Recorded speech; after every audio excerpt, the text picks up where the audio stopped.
দাদা হ্যাঁ বল। এটা কি বানাচ্ছো? এটা ওয়ার্ল্ড ফেমাস মহাব্বতের শরবত, দিল্লির একদম ওয়ার্ল্ড ফেমাস। এই দেখেন, হ্যাঁ, যেদিন থেকে আমি গ্রামে এটা ইনভেনশন করেছি, রিক্রিয়েট করেছি, সেদিন থেকে ইনশাল্লাহ অনেক চলছে, অনেক অনেক অনেক। আপনারা আসেন, অনেক চলছে। মোটামুটি পার ডে কত কিলো সেল হয়? পার ডে আমি কি বলবো আপনাকে, 25 থেকে 30 লিটার চলে যায়। তাও অনেকে এসে ঘুরে যায়। আমি তো বেশিক্ষণ থাকি না, রমজান মাস চলছে, এই জন্য বেশিক্ষণ থাকতে পারি না। তবে এটা আমি রমজান মাসের পর ইনশাল্লাহ সারাদিন থাকবো আমি, তখন আপনারা এসে পেয়ে যাবেন। এটা মহাব্বতের শরবত। যে কোথায় পাওয়া যাবে এটা? এটা সমুদ্রগড় রেলওয়ে স্টেশন, যেটা ব্যান্ডেল কাউন্টারের মধ্যে পড়ে। 4 নম্বর প্ল্যাটফর্মের নিচে দেখেন ব্যানার আছে, এদিকে সমুদ্রগড় রেলওয়ে স্টেশনে। এই 4 নম্বরে এসে আপনারা আমাকে খোঁজ করুন, পেয়ে যাবেন। আর যদি আপনারা আপডেট রেগুলার জানতে চান, আজকে বসবো কি বসবো না, আজকে আসছি, তো আমার একটা আইডি পেজ আছে ব্যান্ডা বয় নামের, ব্যান্ডা বয় 01, ওখানে আমি আপডেট দিতে থাকি, আমি ভিডিও বানাই, ওখানে আপনারা দেখতে পেয়ে যাবেন।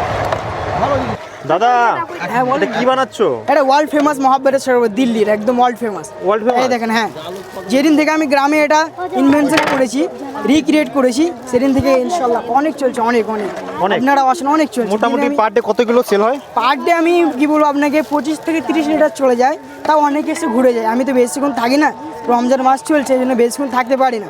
তবে এটা আমি রমজান মাসের পর ইনশাল্লাহ সারাদিন থাকবো আমি, তখন আপনারা এসে পেয়ে যাবেন। এটা মহাব্বতের শরবত। যে কোথায় পাওয়া যাবে এটা? এটা সমুদ্রগড় রেলওয়ে স্টেশন, যেটা ব্যান্ডেল কাউন্টারের মধ্যে পড়ে। 4 নম্বর প্ল্যাটফর্মের নিচে দেখেন ব্যানার আছে, এদিকে সমুদ্রগড় রেলওয়ে স্টেশনে। এই 4 নম্বরে এসে আপনারা আমাকে খোঁজ করুন, পেয়ে যাবেন। আর যদি আপনারা আপডেট রেগুলার জানতে চান, আজকে বসবো কি বসবো না, আজকে আসছি, তো আমার একটা আইডি পেজ আছে ব্যান্ডা বয় নামের, ব্যান্ডা বয় 01, ওখানে আমি আপডেট দিতে থাকি, আমি ভিডিও বানাই, ওখানে আপনারা দেখতে পেয়ে যাবেন।